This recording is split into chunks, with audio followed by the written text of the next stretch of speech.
इसका नाम जो रजब है, ये जन्नत की एक नहर के ऊपर है और उसके बारे में वो बड़ी बाबरकत नहर है, नाम कर इसका नाम रखा गया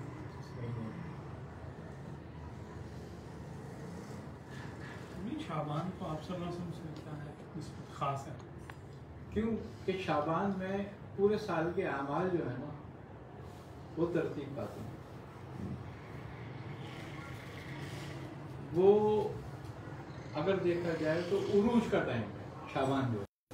उस जैसे कि 15वीं शब है शाबान की, तो इसमें तमाम साल का तरतीब दिया जाता है, मुरतब किया जाता है।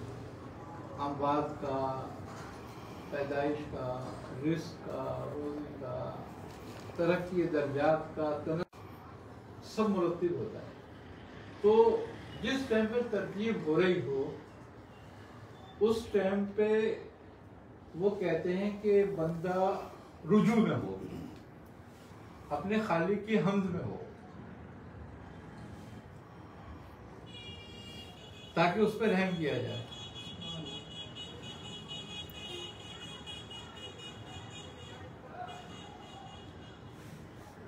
अच्छा, बात सूफिया के नजदीक तो ये 3 माह के अमाल जो है वो कहते हैं नवाफिल भी ऐसे हैं, इस तरह अदा करने चाहिए जैसे फर्ज अदा करते हैं, उसमें भी बिल्कुल कोताही नहीं होनी चाहिए।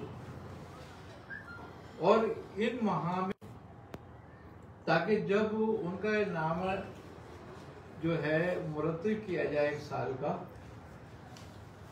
तो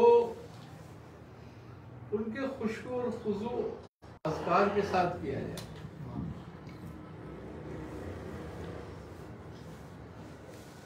जब यानी कि वो कहते हैं कि ये वक्त ऐसा है। अच्छा, इस वक्त में 3 चीजों पर बहुत तवज्जो होती है। नमाज नवाफिल को फराइज तो है ही हैं अव्वल दर्जे में, दूसरे दर्जे में नवाफिल नमाजें और अज़कार नवाफिल, इस पर बड़ी अहमियत रखते हैं। और इस जैसे कि रजब है, कलीमा या कलमा तमजीद, इस पर बहुत जोर होता है।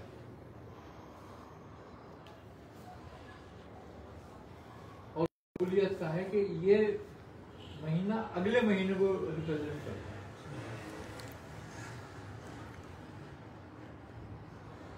तो जब हम अगले महीने में दाखिल हों तो कसरत अमाल के साथ दाखिल हो,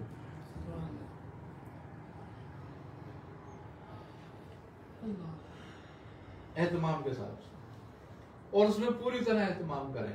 अच्छा, शाबान के लिए वह है कि वो खिलवत का महीना है,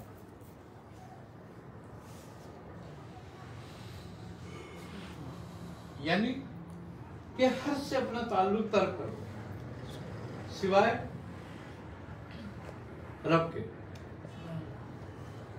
इसीलिए कसरत से बुजुर्गान दीन अरबीन इन्हीं महीनों में करते हैं और वो खिलवत इख्तियार कर लेते हैं।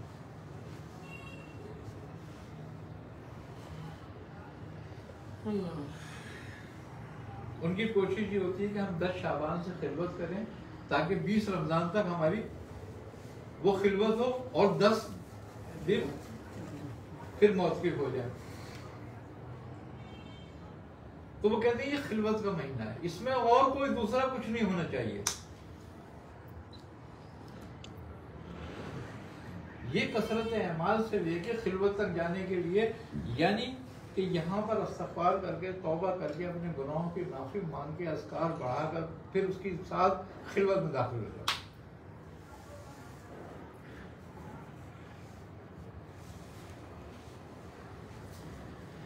इसका सालिक को पूरे साल बड़ा फायदा होगा।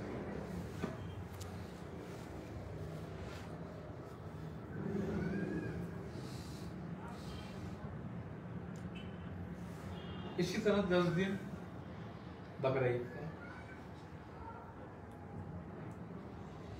उनकी भी बड़ी अहमियत है। वो माह रजब में कौन कौन से अमाल करने चाहिए या कौन कौन से वजीफे करने चाहिए? देखो, कुरान करीम से कुछ भी ले लो, कसरत से तिलावत करने का वक्त है रजब का महीना। अच्छा, यानी कि जितनी कसरत से आप कुरान शरीफ की तिलावत कर सकते हो, अगर कोई पढ़ा लिखा नहीं है वो किसी एक सूरत, किसी एक आयत की कसरत से तिलावत कर ले। सही है। भाई मिसाल के तौर पर सूरह तौहीद है, सही है, यानी कि सूरह इखलास, ये तो हर कस नाकस को याद होती है ना, हर आदमी को तकरीबन थोड़ी सी, और याद भी कर सकता है अगर करना चाहे तो। इसी की कसरत कर ले बहुत है, बस बहुत पैदा हो गया और उसकी मोहब्बत जो है जन्नत में ले जाने वाली है। और जिसने एक दफा पढ़ा उसने तिहाई कुरान पढ़ा, ऐसे ही ना सवाब है तिहाई कुरान पढ़ा जी। तो कसरत से करना चाहिए अस्कार इसमें, और तिलावत कुरान पाक कसरत से करनी चाहिए। अगर कोई शख्स कुरान शरीफ पढ़ा हुआ है, उसको पढ़ना आता है, तो वो कम से कम हफ्ते में मंजिल के हिसाब से एक कुरान खत्म करे। हफ्ते में 7 मंजिलें कुरान की, मंजिल के साथ तरतीब देकर कुरान को खत्म करे। यानी कि इस महीने में 4 कुरान खत्म हो सकते हैं उसके, जो कुरान हाफिज हो, जो हाफिज है आसानी के साथ, या जो नाजरा भी पढ़ सकता है वो मंजिल के तहत तो पढ़ सकता है।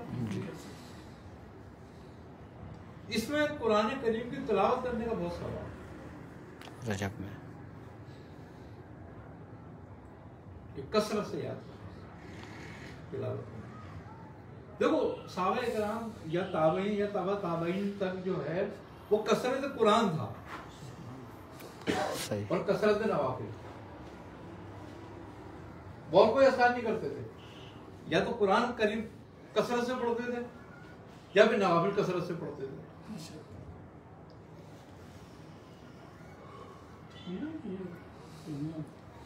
पाकिस्तानी रहमतुल्लाह ने देखा कि इसकी आप तवज्जो फरमाइएगा कि एक ख़ास सालिक के लिए ख़ास जगह तक, मकाम तक जो है वो अस्मा और अज़कार तक उससे तरक्की होती है, और उसके बाद जो है वो लंबी सूरतों में बनाया है, उसके बाद लंबी मकाम। असल में अव्वल जो इब्तिदा करने वाले होते हैं उनको चूंकि जब लंबी सूरतें या लंबी आयतें आप देते हो या कुरान का वज़ाइफ देते हो कुरान के लिए खत्म करने का, तो वो घबरा जाते हैं, वो उकताहट पैदा होती है। तो अब अज़कार में उकताहट नहीं होनी चाहिए, अभी वो उसकी लज्जत से वाकिफ नहीं होते हैं, लिहाजा उनको फिर इस्मा पे लगाया जाते हैं। जैसे कि मिसाल के तौर पर चिश्तिया खानदान ने एक अस्कार राइज करे कि भाई 2 तस्बीह ला इलाहा इल्लल्लाह की पढ़ लो, 4 तस्बीह अल्लाह की पढ़ लो, 6 तस्बीह अल्लाह की पढ़ लो, 6 तस्बीह दुरूद पाक की पढ़ लो, सल्लल्लाहु अलैहि या मोहम्मद पढ़ लो, सल्लल्लाहु अलैहि वसल्लम पढ़ लो, चाहे दुरूद और कौन सा पढ़ लो। तो अब वो क्या है, ये छोटा अस्कार है, अब इसको करेंगे दिल लगेगा, अलकसाहट नहीं आएगी, उनको कसारत पैदा नहीं होगी। अच्छा, इससे ज़ौक़ पैदा होगा, जो उसमें लगेंगे एक ज़ौक़ पैदा होगा। जब ज़ौक़ पैदा होगा तो फिर साथ में फिर कोई इस्म तालीम कर दो कि भाई इस इस्म पे आओ, इसको इतना पढ़ो, इसको इतना पढ़ो। अब हम किसी को पहले 1000 मरतबा कहते हैं भाई इसमें ज़ात पढ़ो, फजर की नमाज के बाद टाइम है तो फजर की नमाज के बाद पढ़ो।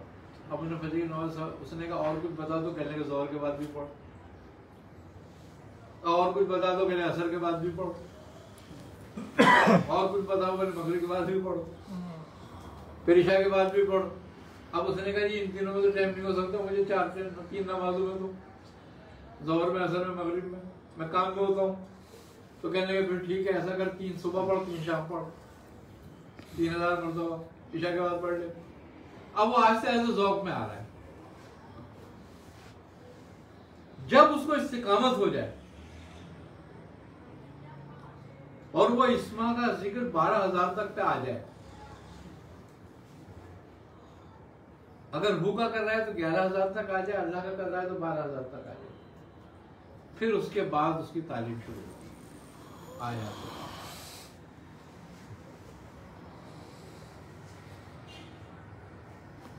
फिर है, अब हम किसी को देखते हैं कि भाई ये वहां तक नहीं पहुंचेगा 12,000 का, तो फिर हम उसको क्या बता देते हैं, जिक्र पास एंड पास, कि इस पे थोड़ी तवज्जो कर। तो जब वो जिक्र पास एंड पास पे आता है तो ऑटोमेटिक वो 12,000 पे पहुंच जाता है,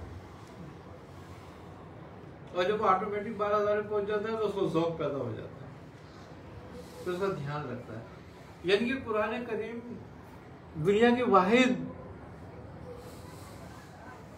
कलाम है कि जिसको तुम 100 साल पढ़ते रहो,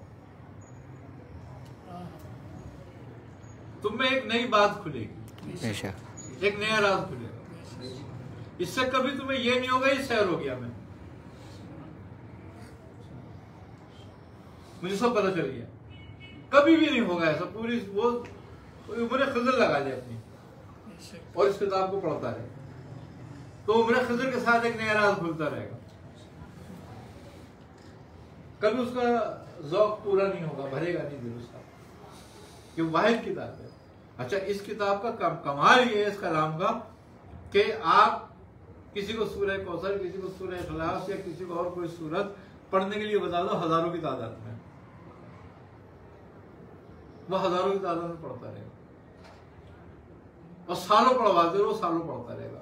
बाकी दुनिया की कोई इबादत उसको जरा दे दो और बोले इतने दिन पढ़ ले, नहीं पढ़,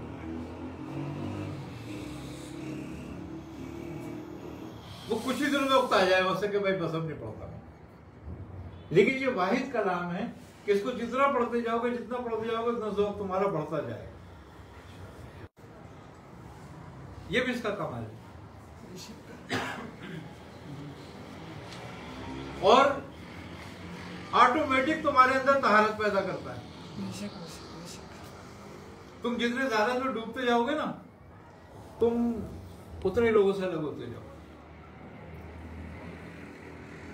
उतने ही गफलत के काम से अलग हो जाओगे, हर फासिद काम से अलग होते जाओगे। अपने आप का भाग तुम्हें आने लगेगी। तुम्हें ये नहीं कि तुम्हें कोई कहेगा ये बुरा है, तुम्हें को बुरा लगने लगेगा। क्यों? कि खैर का कलाम, और फिर ये खैर पैदा करने लगता है, और जब खैर पैदा होती है तो शर दफा होता है। यही इसका सबसे बड़ा कमाल है कि ये गोया ऑटोमेटिक तुम्हें सिरात मुस्तकीम पे खड़ा कर देता है, चाहे तुम चाहो चाहे तुम ना चाहो। मगर जब तुमने इसकी संगत ले ली तो ये तुम्हें फिर गुमराह नहीं होने देता। इसीलिए कहा गया है कि इस किताब को मजबूत से थाम लो। कोई इसकी एक आयत पर भी आ जाएगा ना, वो ऑटोमेटिक हिदायत पर आ जाएगा।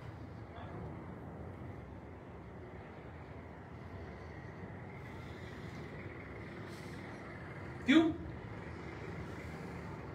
कि कलाम के जरिए ना मुतकल्लिम से मोहब्बत होने लगी। सुभान अल्लाह, बेशक। और इबादत गोया नाम जो है वो किसी सजदे या किसी रुकू का नहीं है। इबादत तो नाम ही मोहब्बत का है कि जब मोहब्बत पैदा हो गई तो इबादत पैदा हो गई, इबादत कामिल हो गई। और ये अगर इबादत में कसालत हुई तो फिर इसे मुंह पे मारी जाएगी कि पकड़ लेती है कि हमें नहीं चाहिए, क्यों परेशान होकर कर रहा हूं।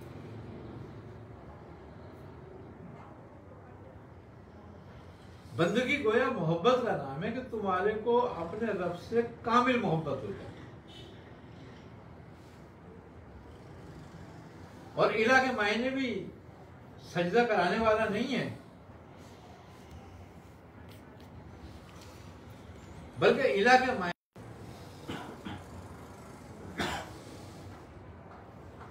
और अबद के मायने मुकम्मल तकलीद करने वाले के, यानी कि वो पूरी तरह उस गुलामी को इख्तियार कर ले।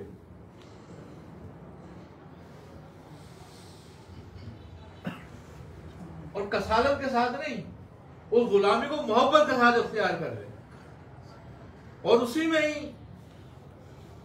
अपनी मौत और जिंदगी को देखे। क्या इस तरीके से गुलामी को इख्तियार कर ले, उसकी अताअत में इस तरह लग जाए कि उस अताअत को अपनी जिंदगी समझे कि ये जब तक ये अताअत है तो मेरी सांस है। अब आदमी को कितना खौफ होता है कि मेरी सांस रुक जाए,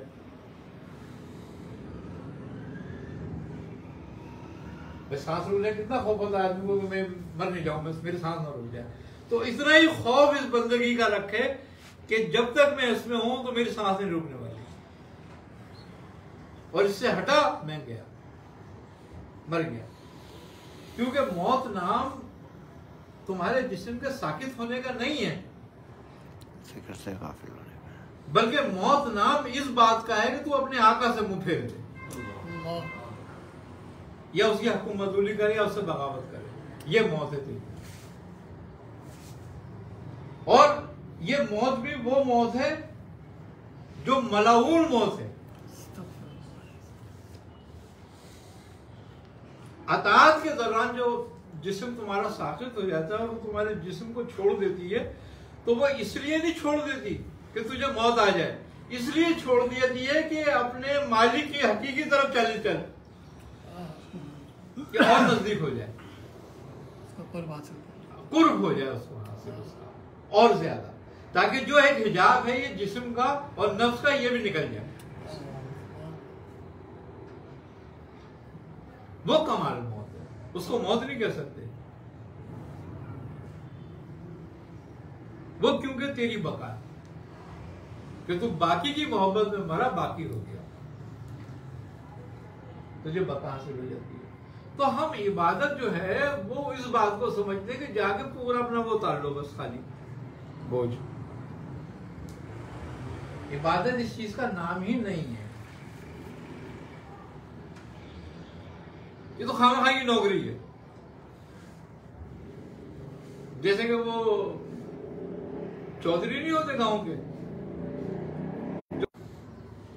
कि मर्जी न मर्जी बेकार करनी पड़ेगा वरना चौधरी मारेगा। तो ये बेकार वाला काम नहीं है, ये मोहब्बत वाला काम है कि दिलो जान से बसेरी जिंदगी का मकसद ये होना चाहिए। और अगर दुनिया में कोई मकसद रखता है तो फिर तो गुमराह है।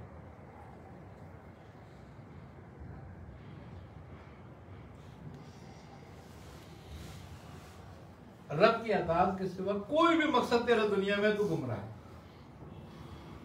वही कुफ्र है। असल शिर्क ही वही, असल शिर्क वही है। इसलिए कि ना तो कोई फायदे हकीकी है ना कोई मौसर हकीकी है, तो फिर तेरा मकसद क्या है?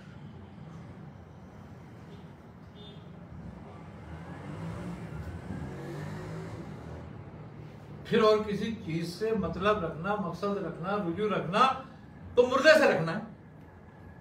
सही बात है।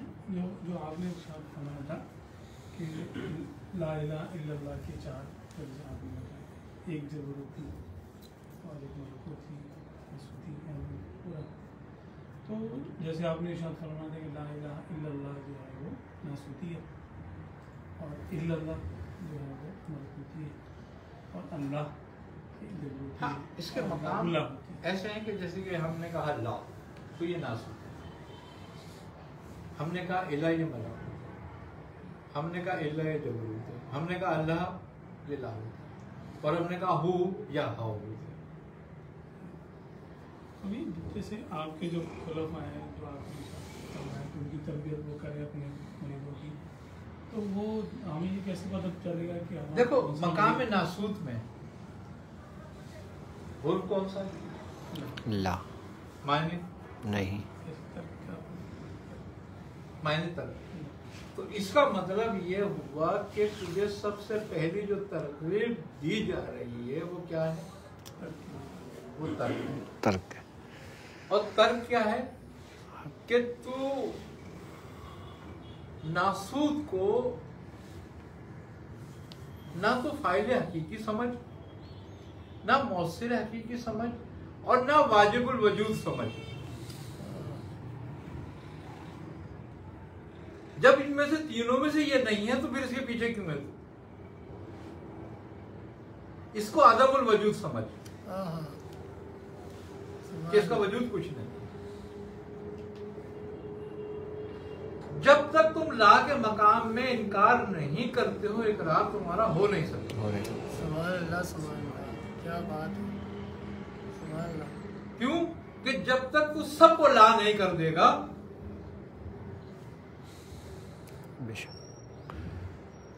जब तक तू इला तक कैसे आए? बेशक बेशक। और जब खुदबी की बात यह है कि इला का इकरार बाकी सबका इनकार है, और जब तक तू बाकी सबका इनकार नहीं करता, इला का इकरार नहीं है। इसलिए कि अगर तू बाकियों को भी वाजिबुल वजूद समझता है, मौसिर हकीकी समझता है, फाइल हकीकी समझ रहा है, या उनको फेल करने की कुव्वत उनमें मौजूद जान रहा है, तो तू गुमराह है, तो तू मुशरिक है। इंसान का इख्तियार है क्या क्या आलम नासूद के ऊपर हर चीज का? इसलिए कि ये फिर क्यों कह रही है? वजह यह है कि इसका यकीन नहीं होता, अपने दिमाग का इस्तेमाल कर रहा होता है। ये दिल का इस्तेमाल नहीं करता ना, यकीन नहीं करता। जब तक ये यकीन पे नहीं आता, दलील ढूंढता है, और दलील दिमाग में पैदा होती है, यकीन दिल में पैदा होता है। लेकिन दिल में पैदा, खुदा की जगह मकाम क्या है?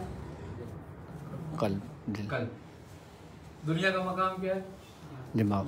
दिमाग। शैतान तुम्हारे दिमाग पे कब्जा करता है, कभी तुम्हारे दिल पे नहीं कर सकता।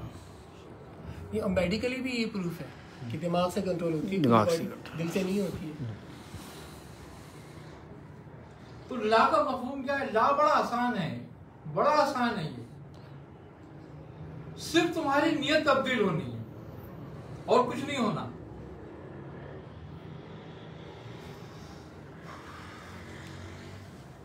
क्या? नियत तब्दील होनी, सिर्फ नियत तब्दील होनी है और कुछ भी नहीं करना तुम।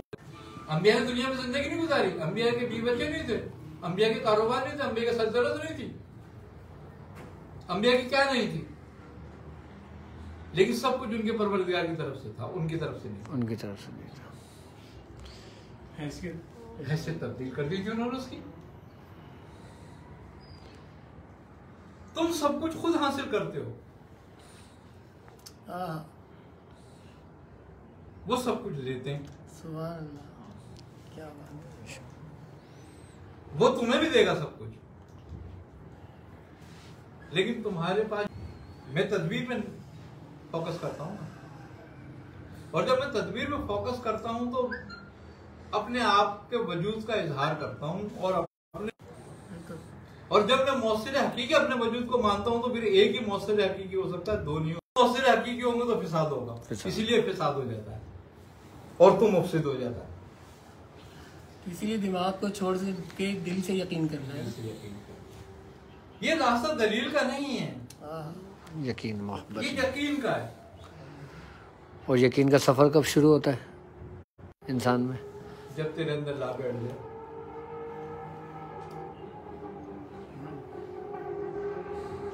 जब ला बैठ जाता है, इब्राहिम अलैहिस्सलाम ने छुरी फेरी थी, उन्हें पता था दुम्बा आएगा? नहीं, बेशक। सुभान यकीन था। सुभान अल्लाह, सुभान अल्लाह, अल्लाहु अकबर। वो क्यों नहीं कर रही कि नीचे भी नबी लेटा हुआ है? बेशक। और जब दोनों रजा पे राजी हो गए तो बात तो ये नियति की थी रजा पे राजी करने की, ज़िबा करने की नहीं थी। सही बात है। मतलब ये हो गया कि ऐसा यकीन तुझे हो जाएगा अगर छुरी फेरनी पड़े तो फेर दे, फेर दे। अब अल्लाह में इकबाल क्या कहता है कि बेखतर कूद पड़ा आतिश नमरूद में इश्क, अकल दी बेवे तमाशा है।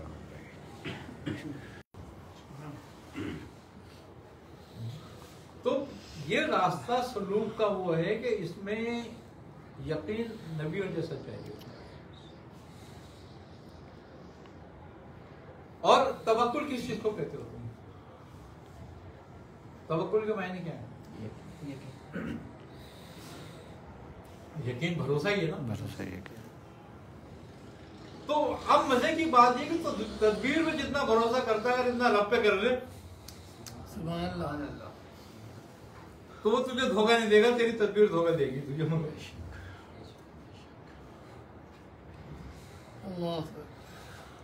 यह जो आपने बयान किया अपना वाक़या, जो मजदूर थे, बुजुर्ग थे, तो उन्होंने कीचड़ वगैरह खाने के लिए, तो यकीन का इम्तिहान था बिल्कुल कि क्या हम तुम्हें गलाजत देंगे, हाँ, या समझते बात कोई आ गई ना।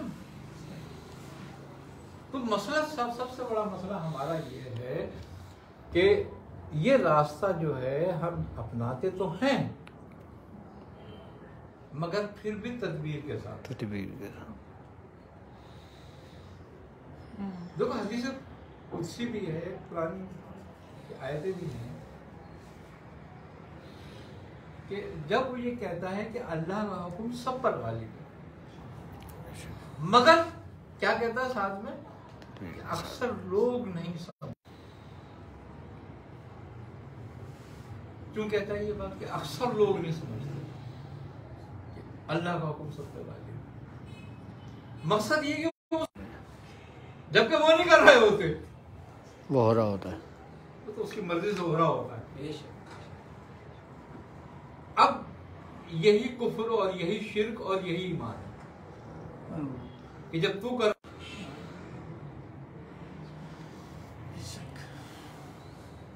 और चूंकि वो खैर है तो उसकी तरफ से जो कुछ होने वाला है वो खैर होने वाला है, और तेरी तदबीर से जो कुछ होने वाला है वो शर है।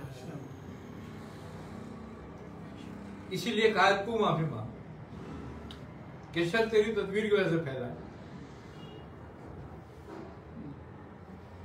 तो अगर देखा जाए तो क्या है सारा काम, गुनाह क्या है और नेकी क्या है? सारा गुनाह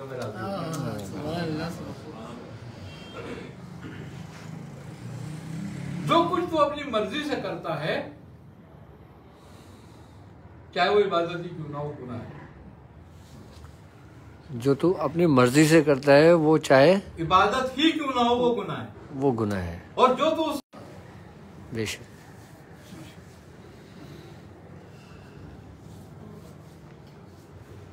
इसमें भी बड़ी बात है कि शैतान तुझे इबादत से नहीं रोकता, करना चाहता है, और वो यही नहीं इबादत करे, वो ये चाहता है। अब इबादत तो दोनों ही चाह रहे हैं ना कराना, रब भी इबादत कराना चाहता है और शैतान भी तुझे रोकना नहीं चाहता उससे। लेकिन तू फंसा हुआ कहां पर है? अपनी नियत, अपनी एक दिल से करा रहा है और एक दिमाग से, अपनी मर्जी से। कहते हैं कि जो लोग अपनी मर्जी से इबादत करते हैं वो रियाकार हैं, रियाकार, वो गुमराह हैं, सब उनका तकवा भी गुमराही है। और जो सिर्फ रब के हुक्म से सुभान अल्लाह भी कह देगा रब के लिए,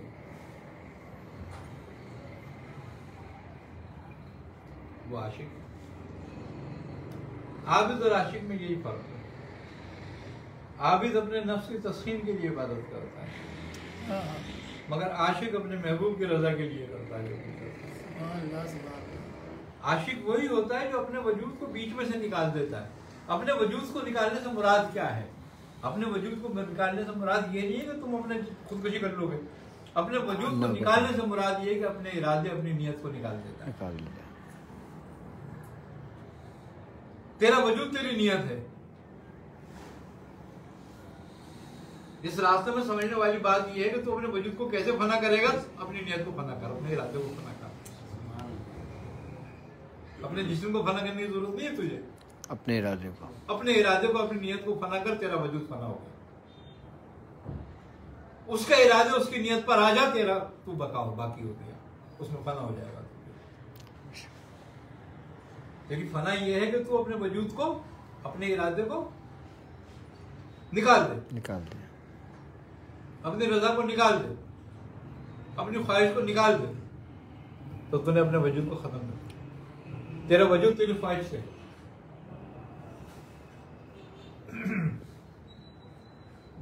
अगर तुम में तो ख्वाहिश और इरादा निकाल दिया जाए, तुम्हारे पास क्या रह जाएगा?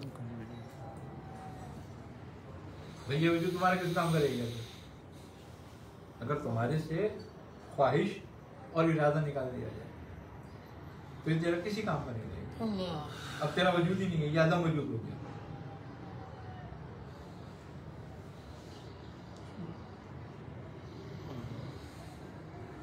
क्योंकि तेरा वजूद का इजहार तेरा इरादा और तेरी ख्वाहिश है।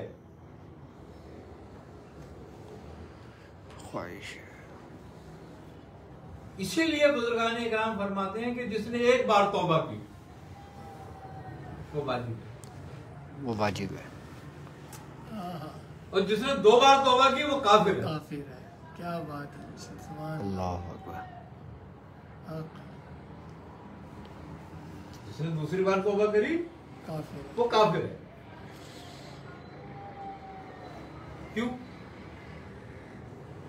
कि एक बार तौबा उसकी अथॉरिटी को तस्लीम करना था। अब जब उसकी अथॉरिटी को तस्लीम करना था तो फिर अपने वजूद को खत्म क्यों नहीं करा, इसको बाकी क्यों रखा? इसलिए तो दोबारा तौबा करी, तूने अपने वजूद को इजहार कर दिया, तो पहली तौबा रद्द हो गई तेरी।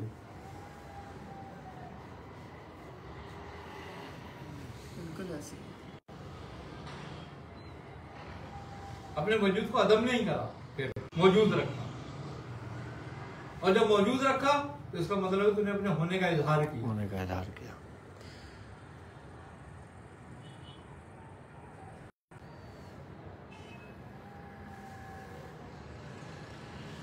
तो कहीं नहीं है खुद कूजा करो, खुद गिले कूदा। क्या बात है, सुभान अल्लाह, क्या बात है। खुद कूजा बना खरीदार आमद, तो खुद ही उस कूजा खरीदार। सुभान अल्लाह, बात ही खत्म कर। तो फिर तू कहाँ है ही नहीं।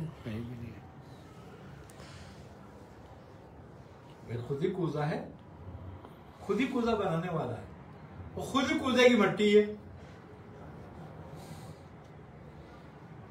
और फिर खुद ही उसका खरीदार भी है उस कूजे का। तो फिर तू कहां?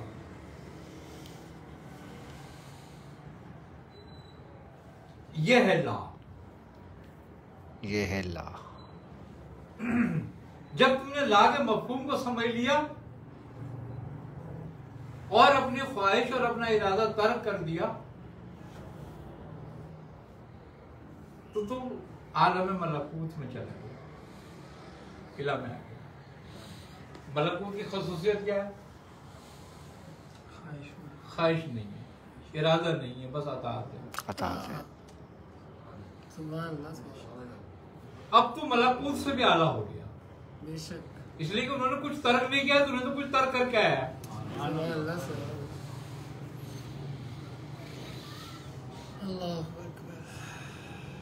जब तू उस मकाम में आ गया कि तूने इरादे को तर्क कर दिया, ख्वाहिश को तर्क कर दिया और अताअत पर आ गया,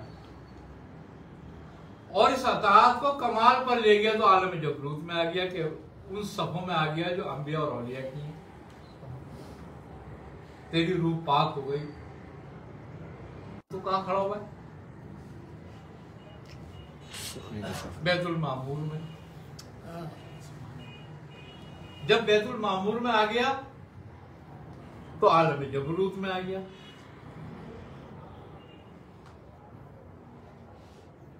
अब जब बैतुल मामूर में आ गया और तेरी रूह जो है मुजल्ला हो गई, तो बैतुल मामूर से फिर तुझे मुशाहिदे शुरू हो गए, और फिर तुझ पर तजल्लियात होने लगी। क्योंकि वो मरकज तजल्लियात है। अब जब वहां तुझ पर तजल्लियां शुरू हो गई तो तजल्ली कहां से आ रही है? आलम में लाहुत से। वो आलम भी तुझ पर मुनकशिफ हो गया। अब तू उन तजल्लियों में नहीं रुका, नहीं फंसा, और की तलाश में है कि और मजीद और करीब कर,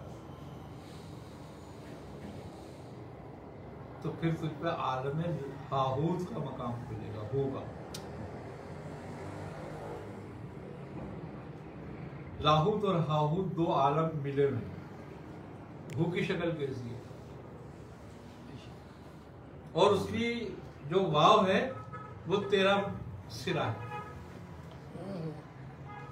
और वो दो आलम है, और आलम में जो तजल्ली है वो जात की है। अब तू जात तक नहीं जाएगा, जात की तजल्ली तक गया। अब यहां तजल्ली तेरी रूह पर हो रही है, और वो रूह उस तजल्ली की मुतहम्मिल है, इसलिए कि वो उस बोझ को एक बार ले चुकी है, और फिर वो तजल्ली है, जो वो रूह है तेरी, वो है उसी के अमर से जिसकी तजल्ली है, उसी का अमर है, अपने असल की जानिब लौटी, वो अपने असल की तरफ लौटी। अब ना वहां अजाब रह गया, ना वहां सवाब रह गया, ना वो जन्नत रह गई, ना वो दोज़ख रह गई।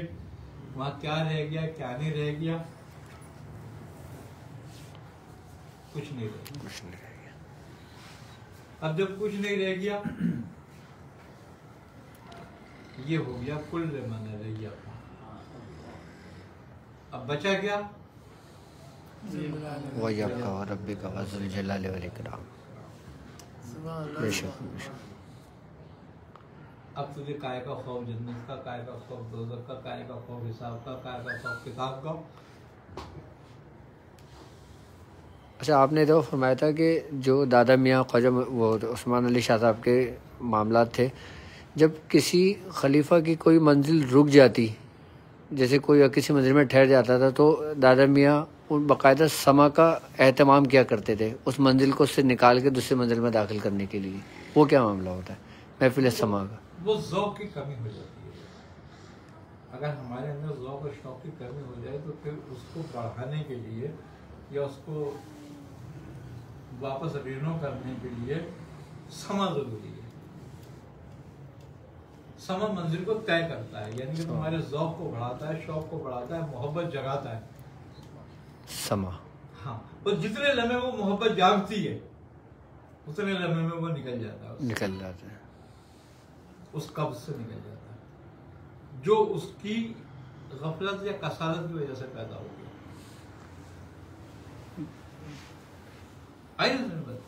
असल में मसला बड़ा एक यहाँ समझने वाली बात है कि समाज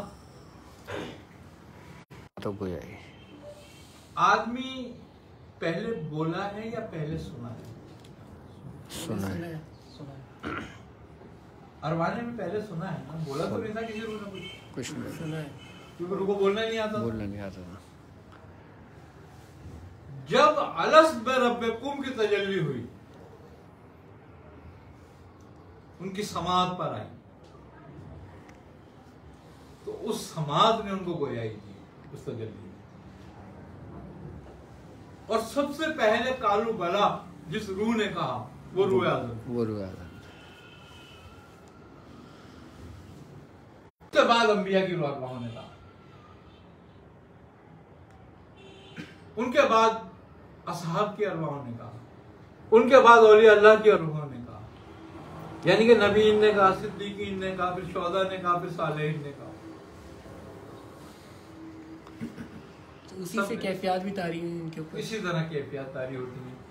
तो हमारी तरक्की समाज में है, ना कि गोयाई में। इसीलिए जिक्र से ज्यादा फिक्र जरूरी है। देखो ज़बान का जिक्र बुजुर्ग क्या कहते हैं, लकला करके मायने पता क्या है? बड़बड़। कोई बड़बड़ाता है, कोई सुनता है उसकी? नहीं। मैं कहना ऐसी बड़बड़ाता है तो पागल है। तो वो कहते हैं बड़बड़ है। क्यों बड़बड़ है भाई? जिक्र तो अल्लाह का कर रहा है। लेकिन इसकी हैसियत है ही नहीं। कब तक नहीं है?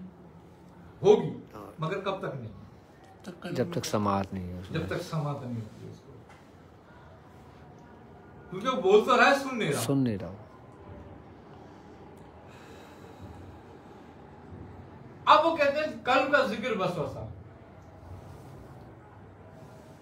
जब ये लगे से कल्ब में उतरे और वसवसा पैदा होने लगे कि मैं अंदर से कोई मेरे बोल रहा है, ये वसवसा है। यकीन में बदलता है तो फिर जिक्र रूह शुरू होता है। और जिक्र रूह क्या है? मुशाहिदा।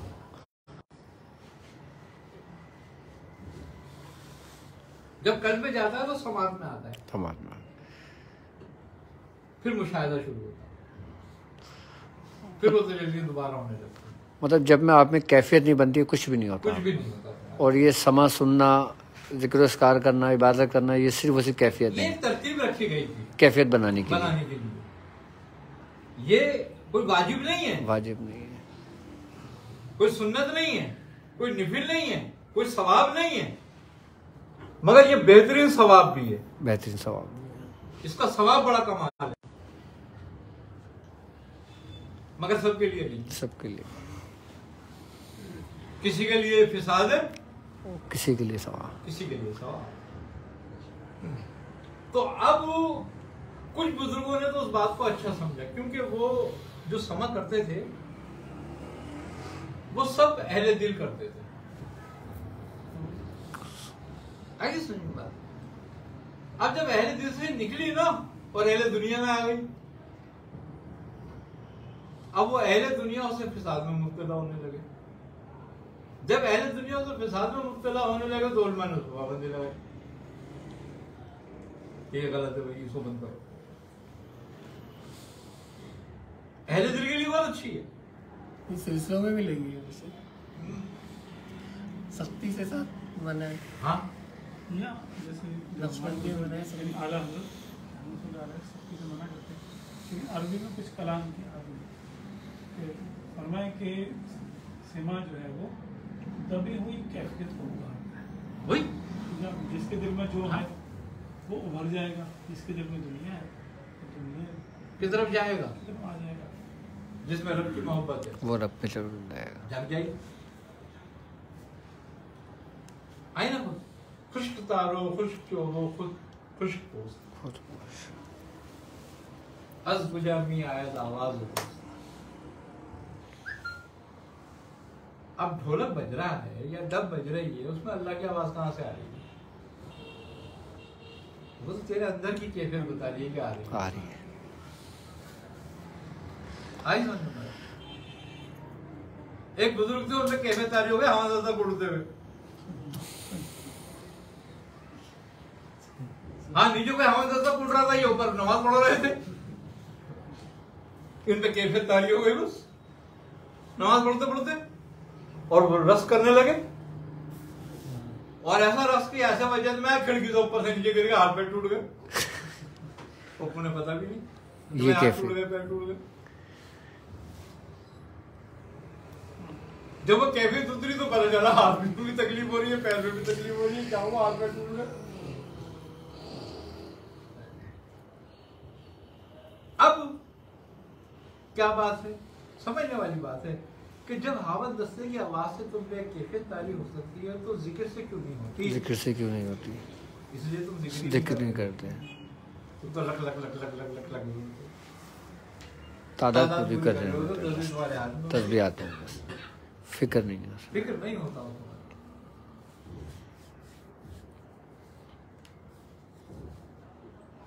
एक दफा अल्लाह का पूरी कायनात में गूंजता है अल्लाह। फिक्र से मुराद फिक्र से मुराद, हाँ, अपने अंदर की हालत, अपना अंदर का मुराकबा, अपना निगहबानी, देखो जब तक तुम अपनी निगहबानी नहीं करोगे तुम्हारी कोई निगहबानी नहीं करेगा।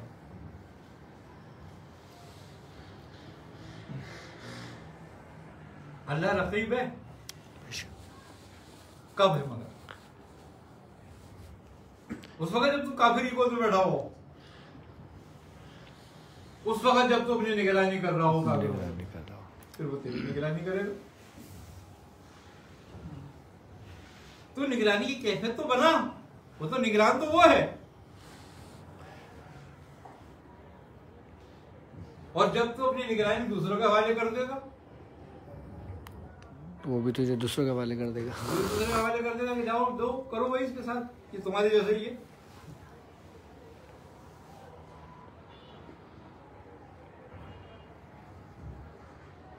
क्यों शैतान ने पहले दिन कह दिया था कि मैं तेरे बंदों को नहीं भगा सकता? इसलिए कि तेरे बंदों को इसलिए नहीं भगा सकता, निगरानी तो तू ही करेगा उनकी। तुम्हें कैसे भगा दूंगा जिनको तुम मेरे हवाले कर देगा? फिर उनसे मैं जानू, मेरा काम जाने।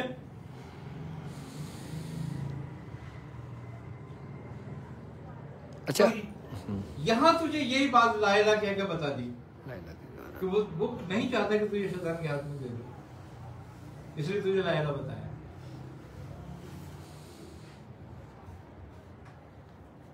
कि जब तू लायला के मतलब मफहूम को समझ लेगा तो शैतान तो कहीं है ही नहीं। भाई शैतान भी तो ला में चला गया,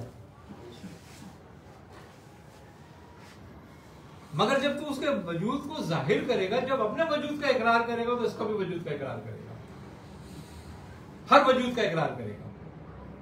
और एक ही वजूद से इनकार कर देगा, जो वाजिबुल वजूद है उससे तेरा इनकार है, जो अदमुल वजूद है उससे तेरा इकरार है। तू काफिर भी है, तू मुशरिक भी है, तू मुनाफिक भी है, तू मुर्तद भी है।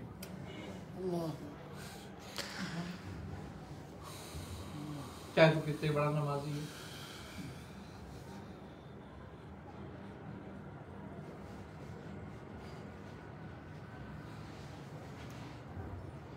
हाल बात है कि आप कहते हो औज़ु बिल्लाहि मिनश शैतान,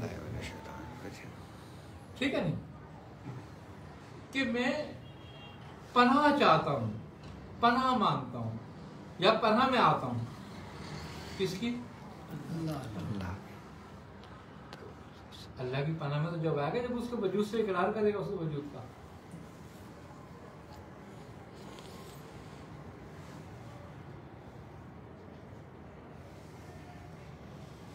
जिससे पनाह मांग रहा है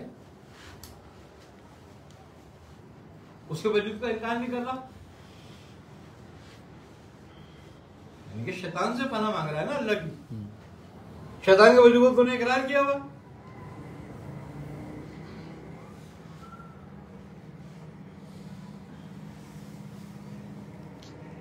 तो खाली मैं जबान से कह दूं ला इलाहा इल्लल्लाह मुहम्मद रसूलुल्लाह, बस मैं मुसलमान हो गया। मगर सबसे ये फायदा क्या मुझे?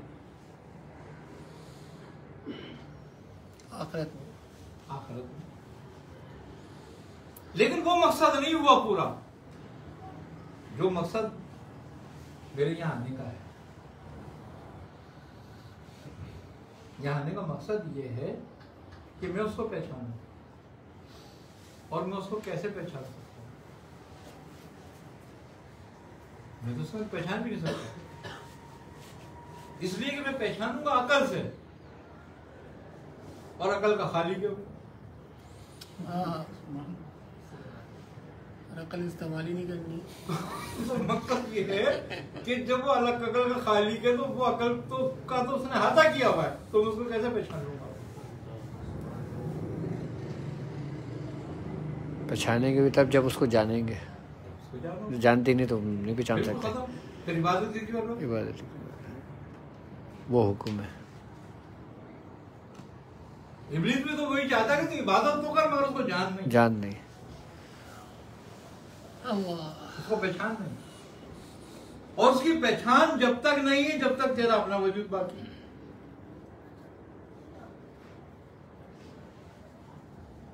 जब ये हो जाए कि वही है तो वो झगड़ा खत्म हो। देखो मैं और तू में झगड़ा है,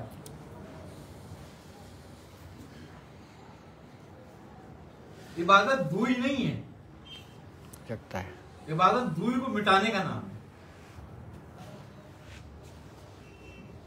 यही मंजिल सबसे मुश्किल है वैसे। हाँ, असल इबादत ये नहीं है कि तू अपने वजूद के साथ उसकी इबादत कर रहा है।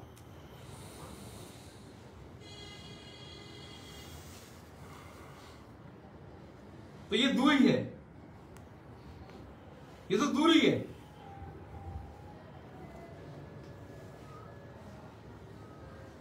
दूरी को खत्म कर देने का नाम इबादत है। दूरी में पूजा हो सकती है, इबादत नहीं हो सकती। क्या बात है। हाँ, पूजा हो सकती है। हाँ, पूजा के लिए एक सनम चाहिए। क्या बात है। वाह वाह वाह। जब ये समझ में आ जाती है तो सारा सलूक समझ में आ जाता अच्छा क्या बस बात है, वरना तो फिर सलूक के सलूक रहता है। क्या बात है। और हम इबादत के धोखे में रहते हैं, सारी उम्र इसी धोखे में निकल जाती है। आगे समझ में बात, फिर वो फरिश्ते आ जाते हैं, आस्तीन चढ़ा के वही आ जाती है। आ जाओ। और जब दूरी खत्म हो चुकी होती है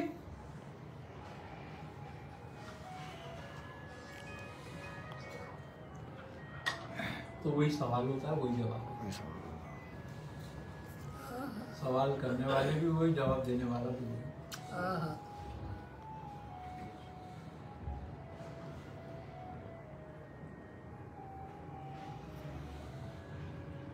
बस हम गुमराह हैं, तो ये कह सकते हैं, अभी भी गुमराह हैं। अच्छा, एक शख्स ना वो जिक्र करता है, ना वो इबादत करता है, वो सिर्फ नमाज पढ़ता है बस, ठीक है, लेकिन वो अपने शेख से मोहब्बत रखता है और बड़े कमाल की मोहब्बत रखता है, उसका क्या हाल है इसमें? जबकि ना वो किसी चिल्ला कशी में है, ना अमलियात की फील्ड में है, ना सलूक की फील्ड में है, ना रूहानियत की उसमें है, सिर्फ मोहब्बत के लिए शेख से है तो वो फायदा करे, समझना। क्योंकि वो शेख से मुरीद क्यों हुआ? दुनियावी फायदे के लिए नहीं। अगर दुनिया में फायदे के लिए हुआ तो कोई कुछ भी नहीं है, दोनों एक जैसे हैं। तावीज़ के लिए, कारोबार के लिए। समझना, हाँ सही है, ये दोनों एक जैसे हैं। फिर ना तो शेख की हालत बदली हुई है, ना मुरीद की। ना मुरीद की हालत बदली। वजह क्या है? वजह ये कि शेख तुम्हारे लिए काम का जब है, खुदा तो खुदा है ना, मगर जब खुदा को तो खुदा की तरह माने, उसकी तलब वैसी करे जब खुदा है वो। नहीं, फिर दुनिया में हर शख्स खुदा है। मेरा बताने पूछने का मकसद ये कि क्या ये मोहब्बत उसके काम आएगी? मैंने क्या कहा? हाँ, मैं भी यही कह रहा हूँ, हाँ, कि अगर उसकी मोहब्बत उससे अल्लाह उसके रसूल के लिए है, पाने के लिए, बेशक समझना, काम आएगी उसके, हाँ, बिल्कुल काम आएगी। ये मुर्शिद ये सारी जिम्मेदारी भी मुर्शिद पे डालते हैं कि वो अपने तवज्जुहात से सारा काम कर दे, हमें कोई मेहनत ना करनी पड़े। रसूल खुदा ने किसी पे तवज्जो की? यहाँ तो इस वक्त आम कौन यही है ना लोगों की सोच जी, कि मुर्शिद तवज्जो डालेंगे। अगर आप तवज्जो करते तो एक भी सहाबी मुनाफिक नहीं हो सकता था। बेशक।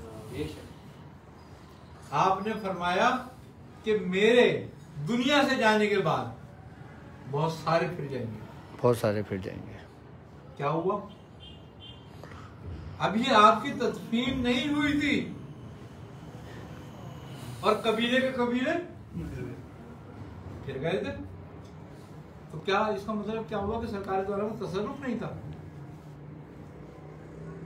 नहीं, ऐसी बात नहीं है। उनके मर्ज दिल में पहले से ही थे मौजूद। उनके जब तक तबीब था मर्ज दबा हुआ था, क्या बात है। वो इलाज कर रहा था। जब तबीब नहीं रहा तो मर्ज बढ़ गया, तो मर्ज बढ़ गया, एकदम मूद कर गया और वो अपने उसी में हालत में आ गए जिसमें थे। तो शेख भी ऐसे ही, अगर मर्ज मौजूद है तो वो जब तक जिंदा है वो दवाई कर सकता है। मर्ज तो तुम्हें ही दूर करना है। तुम नहीं दूर करना। और सबसे बड़ा मर्ज क्या है? सबसे बड़ा मर्ज ही दूरी है। दो होंगे, जब दो होंगे तो मर्द होगा, जब एक होगा तो मर्द।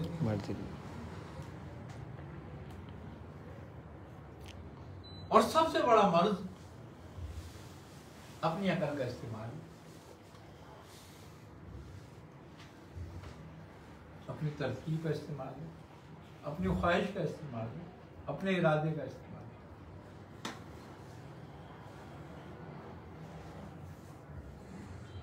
ये सबसे बड़ा मर्ज है। देखो बुजुर्गान इकराम कहते हैं ये जो बैत है, बैत तरीका सूफिया के नजदीक ये वाजिब है, जबकि उलमा के नजदीक बैत खिलाफत वाजिब है। क्यों? ये निफली है,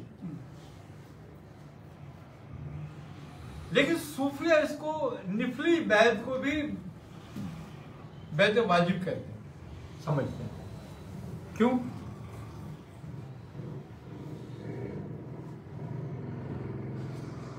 कि वो खलीफा की अताअत के लिए बैत, यानी कि खलीफा से तुम बैत ले रहे हो कि उसके कार रहोगे,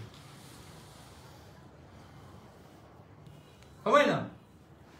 लेकिन जब तुम सूफी से शेख से बैत ले रहे हो तो अल्लाह और उसके रसूल के कानून पर अमल करोगे और उनके वफादार रहोगे।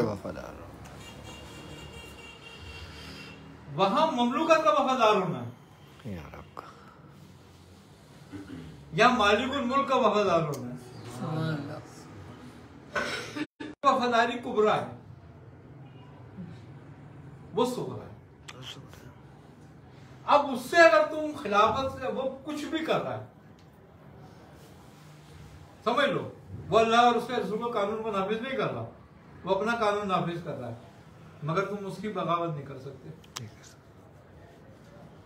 उससे फिरोगे तो गद्दार हो जाओगे, बागी हो जाओगे, वजीब कत्ल हो जाओगे।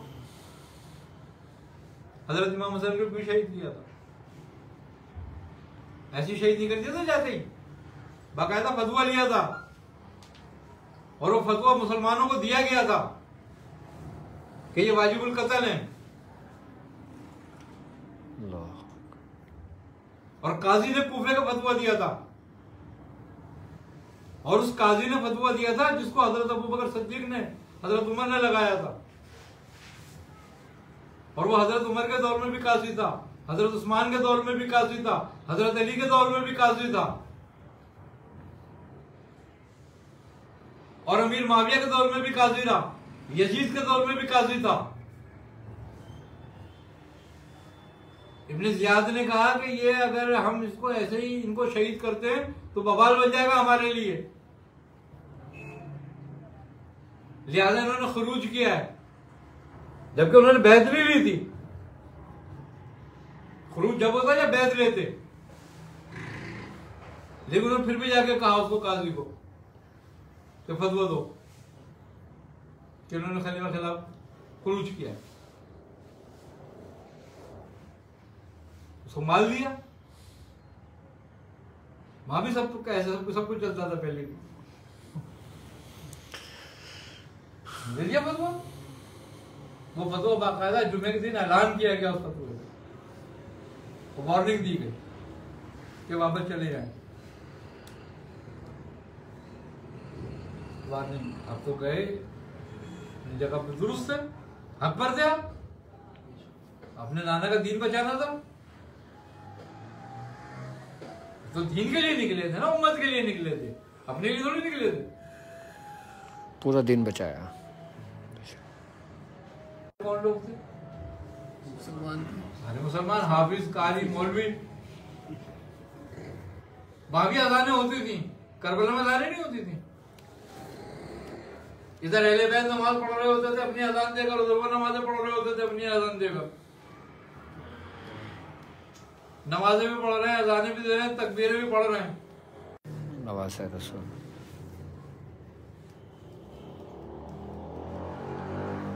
उन्हीं के बेटों को।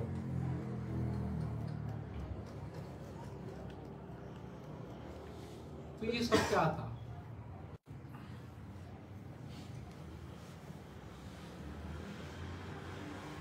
यही बात है कि तुम अल्लाह और उसके रसूल की मोहब्बत के लिए बैत करो, उनको पाने के लिए बैत करो।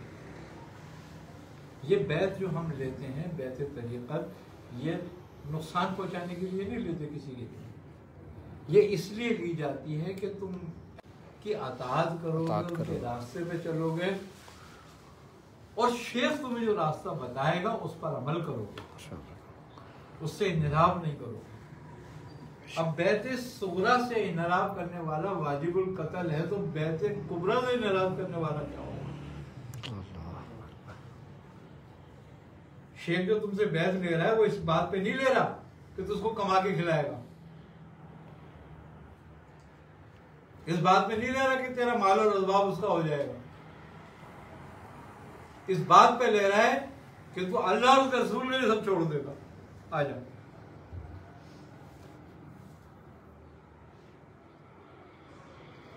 और फिर भी तू ना छोड़े।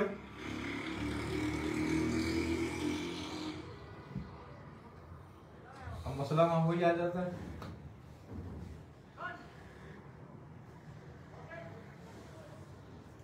क्या कि मैं अपने बीवी बच्चे कैसे पालूं?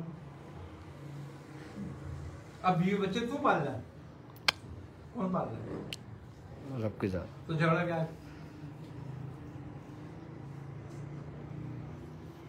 लेकिन ये तुम कह तो रहे हो कि मैं नहीं पाल रहा, रब पाल रहा है, लेकिन तुम्हें उस पर यकीन नहीं है। सही बात। आई समझ बात, यही मुनाफिक। अब मुनाफिक कैसे अल्लाह उसके रसूल मोहब्बत पा सकता है?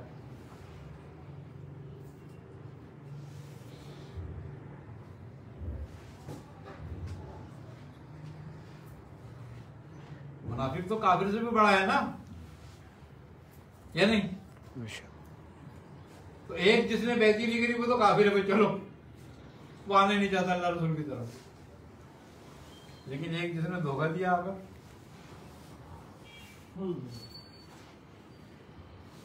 मैं उसको जबरदस्ती पकड़ के कोई नहीं लाया था।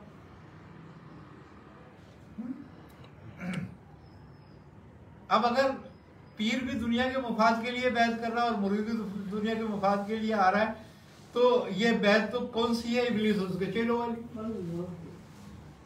क्योंकि वो भी दुनिया के साथी है। दुनिया दी किसको? इब्लीस को, अल्लाह ताला। तो जब तक पीर इब्लीस से राब्ता नहीं करेगा दुनिया कैसे मिल जाएगी? और इब्लीस से राब्ता करने का मकसद ये है कि भाई कुछ इब्लीस की भी शर्तें होंगी, तो कहेगा मुझसे चाहे जितनी ले ले, लेकिन भाई मेरी भी कुछ शर्तें मुझे बता। तो नमाज पढ़ेगा मगर रियाकारी के साथ, तो नेकी करेगा मगर धोखे के साथ,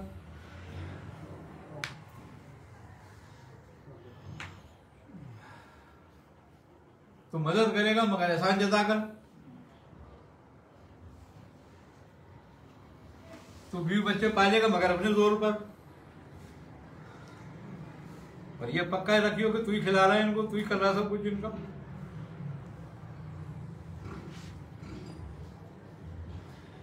और मुरीद को भी माल तू ही दिलवा रहा है, इसमें तेरा भी हिस्सा होगा, ये मुरीद से शर्त लगा दियो। अब अपनी शरायत तो दुनिया देगा तुम्हें, लो अब तुम्हारा अल्लाह से रसूल से क्या वास्ता? लेकिन पीर तो तुम हो ना। अब तो लोग पीर देखते हैं, ये थोड़ी देखते हैं रास्ता किससे, इसका वास्ता किससे। असल बात ये है, अब वही उसी को तुम जाली पीर कह दो कि भाई ये जाली पीर है, किसी को असली पीर कर दो, किसी को जाली पीर कर दो। अब बड़ी इबादतें हो रही हैं मगर काय के लिए? तो इस बात के लिए कि भाई तो कैसे वली अल्लाह, कैसी इबादतें कर रहे हैं, है ना? कोई नमाज नहीं छूट रही, कोई रोजा नहीं छूट रहा है, नजर नीचे करके घूम रहे हैं, बाकी सारे अंदर पीछे सब धंधे हो रहे हैं। बेवों का माल खाया जा रहा है, यतीमों का माल खाया जा रहा है, इसका माल खाया जा रहा है, उसका माल खाया जा रहा है, सब दीन के नाम पर हो रहा है। तो आगे तो दीन है, दीन तो एक इश्तहार है। अब उस इश्तहार के पीछे क्या हो रहा है?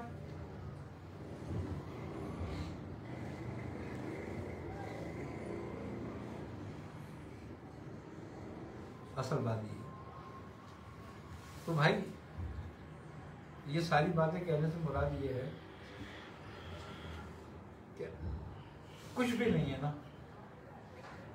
तो कम से कम अपने ख्वाहिशों को, अपने इरादों को, अपनी नियतों को साफ कर लो और अल्लाह उसके रसूल के ताबे कर लो। अगर हम कुछ भी नहीं कर सके, कुछ भी नहीं कर सके, नहीं पहचान सके, नहीं जान सके, इस मोहब्बत का तो फायदा होना है।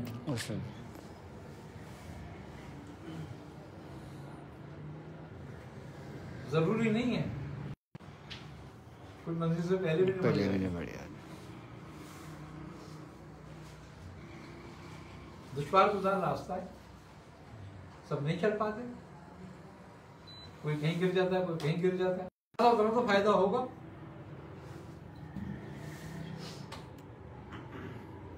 वही बात, फायदा भी नहीं है तो इरादे पे बस।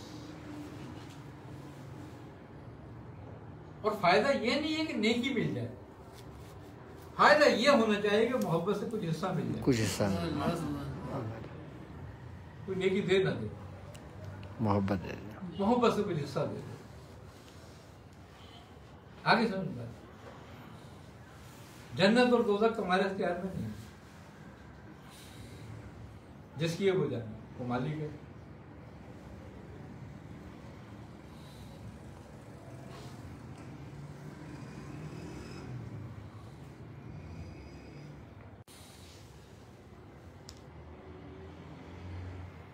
जन्नत तो अल्लाह ने किसके लिए बनाई है और दोज़ख किसके लिए बनाई है?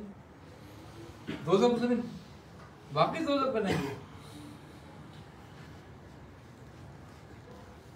हाँ, उन्हें खुद तो जन्नत जरूर बनाई है, लेकिन दोज़ख तुम्हारे अमालों से बन गई है, तुम्हारी नियतों से बन गई है। क्यों? कि अगर सबके दिल में अल्लाह और उसके रसूल की अताअत और मोहब्बत, उसकी पहचान आ जाती तो दोज़ख बनती है। दोज़ख नहीं पहचानती। लक़द हक़्क़ल क़ौलु अला अक्सरिहिम। अब वो अक्सरियत कहाँ जाए? उस अक्सरियत का ठिकाना क्या होगा? तो अल्लाह ने ठिकाना बनाया है, जहन्नम नहीं बनाई। अब वो जहन्नम तो हमारे अमाल से वो देख गई, क्योंकि वो लिखा गया ना, जो अक्सर जो अदल में लिखा गया ना, लक़द हक़्क़ल क़ौलु अला अक्सरिहिम फ़हुम ला युमिनून।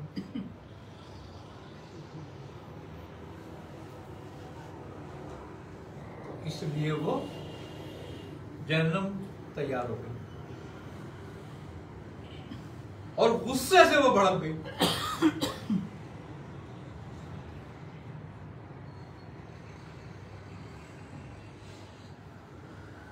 अल्लाह शर के काम नहीं करता, वो खैर के काम करता है और उसकी तरफ से खैर है, और वो खैर है, वो सलामती है और उसी की तरफ सलामती लौट जाती है और उसी की तरफ से सलामती है। तो बाकी जो अजाब के मामले हैं वो तो हमारे अपने खड़े किए हुए, हमारे अपने अमलों से। तुम्हारे नामा अमाल आग बन रहे हैं और यही खुद आग लग जाएगी एक दिन, देखा तो तुम उसी को, यही तुम्हें अपनी लपेट में ले लेगा, तुम्हारे लिए जहन्नम बन जाएगा। यही धोखाधड़ी, यही बगावत, यही बागी होना, यही फिसाद, यही फासिक, फस्क, ये सब तुम्हारी आग है, ये बन रही है। अब तुम ये कह दो कि जहन्नम उसने बना दिया हमारे लिए, उसने क्यों बनाई? जहन्नम तो अपने हाथ से बना रहा है, उसने तेरे लिए जन्नत बनाई थी और वो चाहता था तू जन्नत में आए। अब मजे की बात यह कि जहन्नम के 7 दरवाजे, जन्नत के 8 दरवाजे।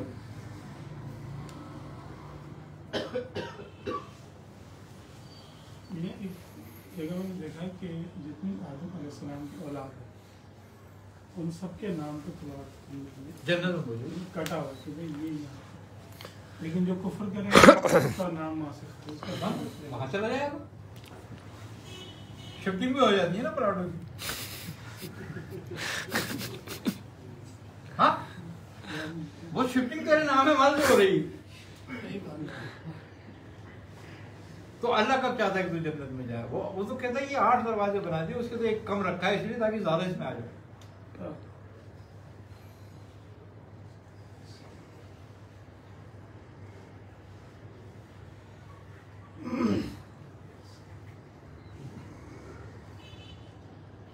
तो बात यही है सारी, सब कुछ हमारे अपने हाथ में है, इसीलिए तुम्हें दुनिया में भेजा गया।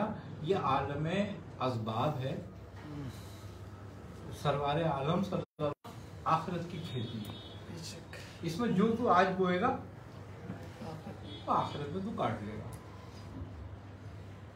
लेकिन अगर तेरी नियत वो बोने की नहीं थी लेकिन वो बोया गया, तो अल्लाह उसको तब्दील करने की भी कुदरत रखता है, और जब चाहे तब्दील। ये उसकी सिफत है, समझ लिया।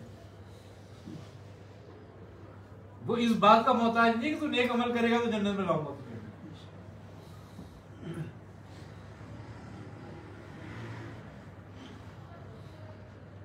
लेकिन कोई आलूदा हो तो उसको मस्जिद में ले जा सकते हो, ये भी उसी का कानून है।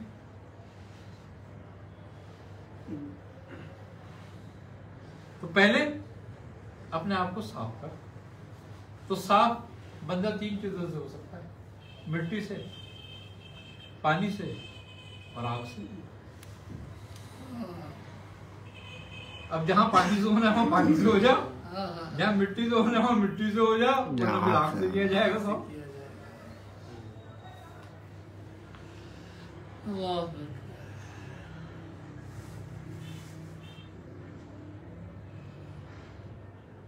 अब ये हमारे हाथ में है, हम किस चीज से पाक होना चाहते हैं।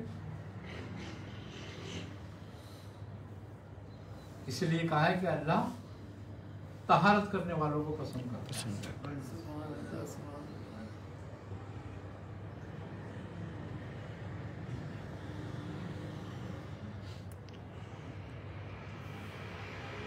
अब ये भी कहता है कि इन्ना कला तखलीफुल मियां, वो अपने कानून से, अपने वादे से नहीं फिरता।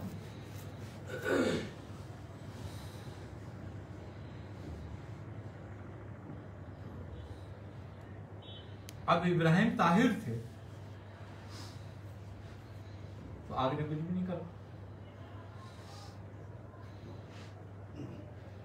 ये भी लोगों के लिए एक सबक है।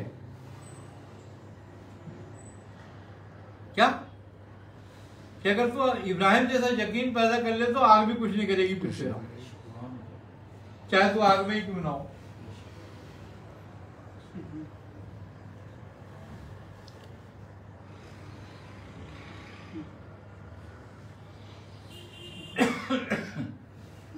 मगर यकीन की बात है, आज ही यकीन कर ले, कल तो आग से बच जाएगा।